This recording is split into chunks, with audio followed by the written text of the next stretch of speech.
Hi guys, this is Google AI Studio, and now you can share your screen and get help from Gemini.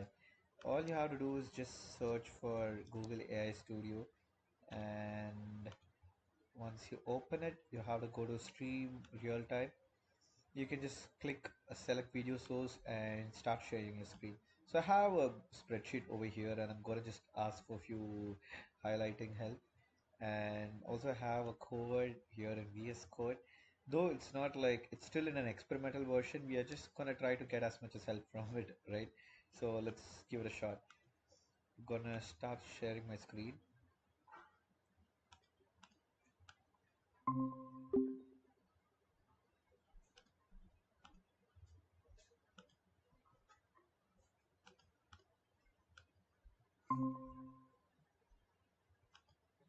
Hi Gemini, can you hear me? Yes, I can. What would you like to talk about?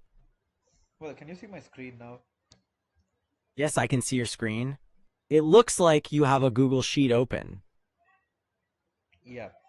So you know what I want to do now? Can you see this end date column? I wanna like highlight the dates which is past the current date, which is March 18th. But I want it to be like automated. I don't want to like manually check one by one. Imagine when I have like a lot of data, it's going to be pretty hard, right? So can you help me on it? I just want it to be in the red color as well. Yeah.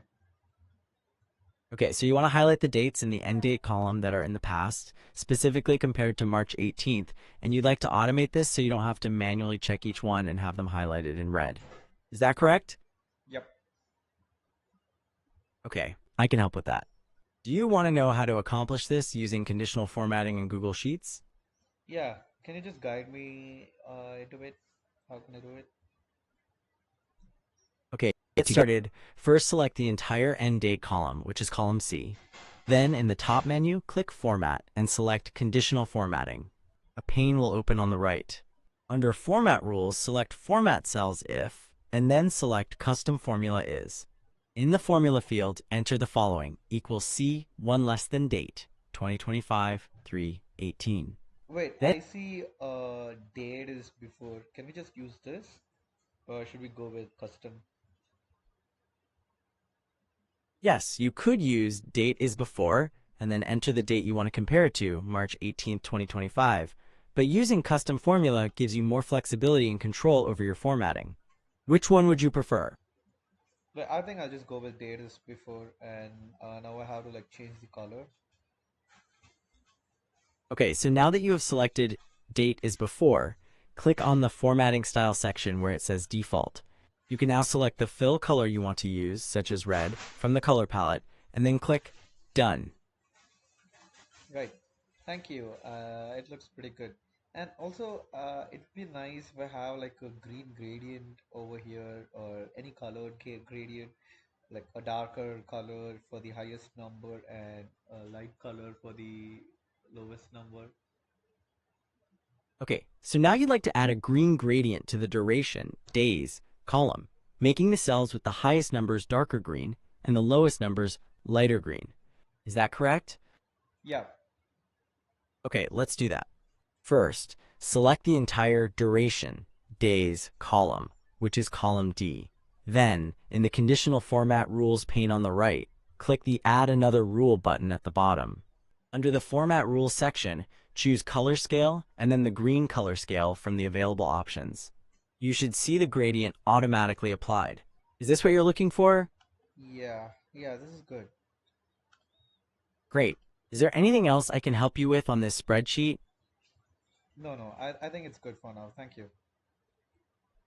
You're welcome. Let me know if you need any more help.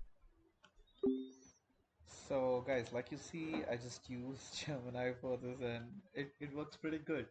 And for our next task, what I'm going to do is I'm going to like remove few inputs and like add an issue right here and maybe increase the test size to something like this.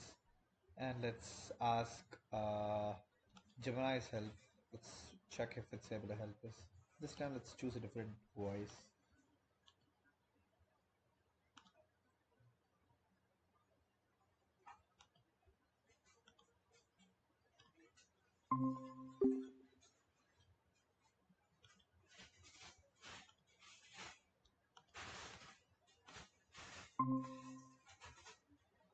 Hi Gemini, can you see my screen? Yes, I can see your screen. You can see my screen? Yes, I can see your screen. It looks like you are Okay. working on a Python script for an AI research project success predictor. Is there anything you would like me to do with this information? Yeah, can you see I have an error over here? Model equal to linear regression. Can you help me on that?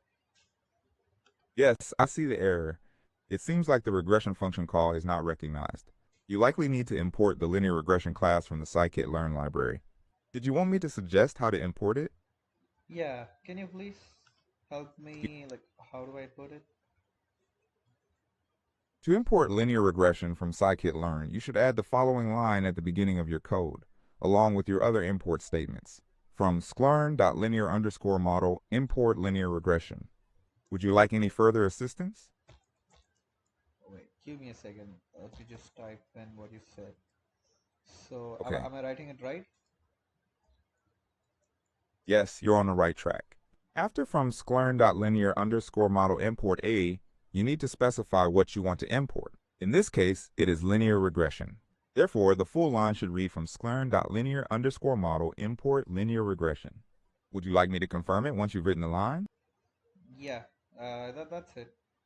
And Great. I'll still get an underline over here. Do I need to like fill? I Oh, I see. don't know. The underline under linear regression indicates that you need to create an instance of the linear regression class before using it. You can do that by adding parentheses to the end like this, linear regression. So the complete line should look like model equals linear regression. After making that change, the underline should be removed and the code should run. Would you like me to Can you see? explain? Can you see that it's still underlined here? Yes, I can see that linear regression is still underlined. Did you add the parenthesis at the end like this linear regression? If it is still Yeah. underlined, okay, it seems you have typed linear regression instead of linear regression. Python is case sensitive, so you need to make sure that the class name matches exactly. Would you Oh, got it. Thank you for that.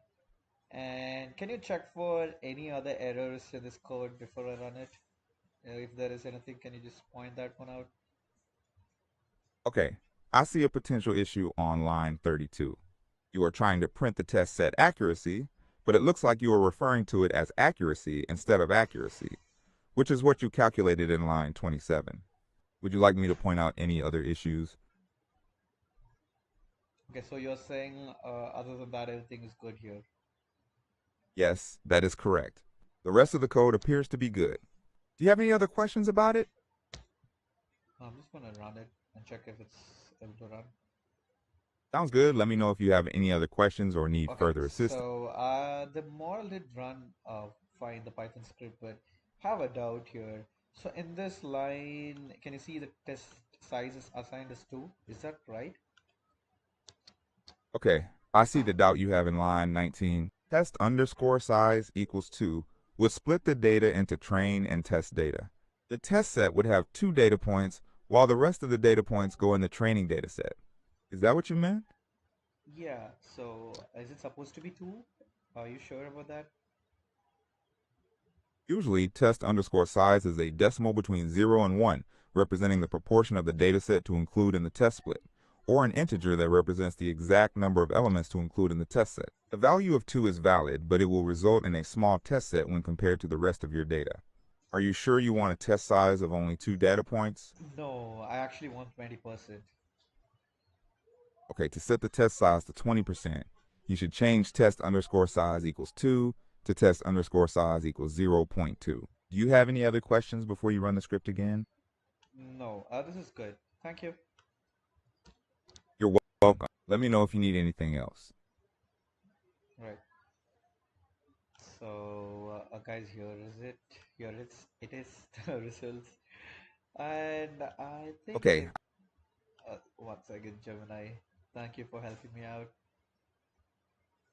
you're very welcome. I'm glad I could assist you. Is there anything else I can help with? No, thank you. See, It's really good. And the highlight is it's still in an experimental version. And imagine once it's fully developed, what it can do. It can really help you in, you know, getting you adapted to a new software. It's not gonna be like you're using a software for first time when you have an assistance. It's like someone sitting next to you and guiding you how to use it. And let me know in the comment sections what software you think we should be getting help from by Gemini, and maybe we could try it out. And I think it's not like very good at debugging the codes for now, but I'm pretty sure it's gonna get better. Thank you guys for watching this video, and I would really suggest everyone to give it a shot because you don't have to pay for this. You just need a Google account and you can just log in and try this one out.